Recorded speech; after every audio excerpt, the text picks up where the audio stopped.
నిజామాబాద్ జిల్లాలో కీలక నేతకు ఏఐసీసీ అండగా నిలిచిందని చెప్పాలి.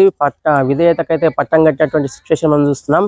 40 ఏళ్ల పాటుగా పార్టీకి సేవలు అందిస్తూ వస్తున్నటువంటి బొమ్మ మహేష్ కుమార్ గౌడ్కు ఎట్టకేలకు ఏఐసీసీ ఎమ్మెల్సీ పదవిని అయితే కట్టబెట్టినటువంటి పరిస్థితి మనం చూస్తున్నాం. అయితే గత సాయంత్రం ఇందుకోసం కూడా ఏఐసీసీ ఒక ప్రకటన కూడా వెలువరించిందని చెప్పాలి. అందులో నిజామాబాద్ జిల్లాకు చెందినటువంటి కీలక నేతకైతే ఎమ్మెల్సీ పదవి అయితే ఈసారి వరించబోతున్నటువంటి సిచ్యువేషన్ మనం చూస్తున్నాం. ప్రస్తుతం బొమ్మ Mahesh Kumar Goud TPCC working president హోదాలో కొనసాగుతూ వస్తున్నారు.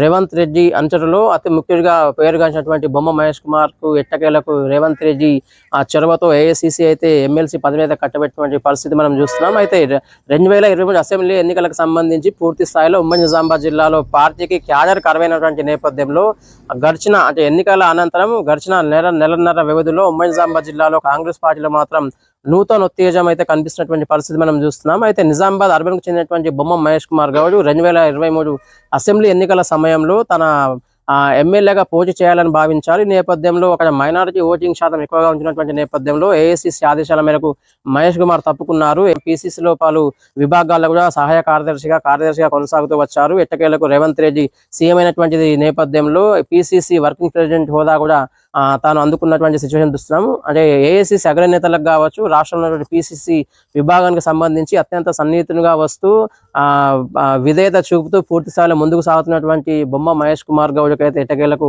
ఎమ్మెల్సీ పదవి అయితే వరించిందని చెప్పాలి. రాష్ట్రంలో 2 ఎమ్మెల్సీ స్థానాలు అయితే ఖాళీ అయ్యాయి. ఈ నేపథ్యంలో నిజామాబాద్ కి చెందినటువంటి కీలక నేతగా కొనసాగుతూ వస్తున్నటువంటి బొమ్మ మహేష్ కుమార్ కు మాత్రం పూర్తి స్థాయిలో పార్టీ అండదండలు అయితే అందినటువంటి సిచ్యువేషన్ చూస్తున్నాం.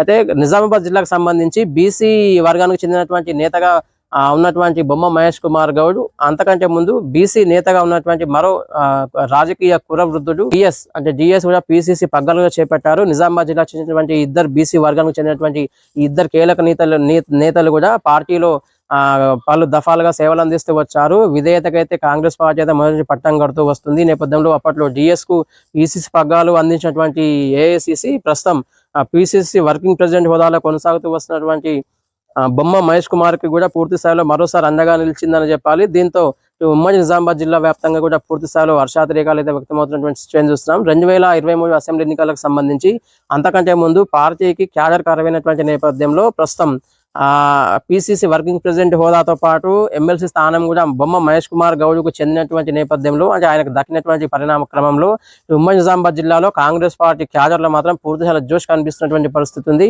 నిజామాబాద్ జిల్లాలో 4 మెజారిటీ స్థానాలతో పాటు మిగతా రాష్ట్రంలో ఉన్నటువంటి మిగతా జిల్లాలో కూడా అత్యధిక మెజారిటీ స్థానాలు తన ఖాతాలో వేసుకొని ఏకంగా రాష్ట్రంలోనే అధికారంలోకి వచ్చినటువంటి సిచ్యువేషన్ చూస్తున్నాం. అయితే రాష్ట్రానికి సంబంధించి ఎలా ఉంటే నిజామాబాద్ జిల్లాకు సంబంధించి అయితే పార్టీ క్యాడర్ లేనటువంటి కాంగ్రెస్ పార్టీ మాత్రం ప్రస్తుతం రేవంత్ రెడ్డి సీఎం అయిన తర్వాత అధికార కాంగ్రెస్ పార్టీ హయాంలో మాత్రం నిజామాబాద్ జిల్లాలో ఉన్నటువంటి కాంగ్రెస్ పార్టీ క్యాడర్ మాత్రం ఫుల్ జోష్ నిండుకుందని చెప్పాలి.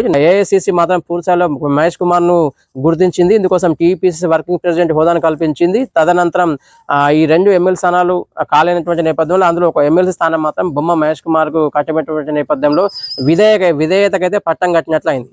ఇది ఇక్కడ తాజా పరిస్థితి. రాజు ఫర్ ఐడ్రీమ్ న్యూస్.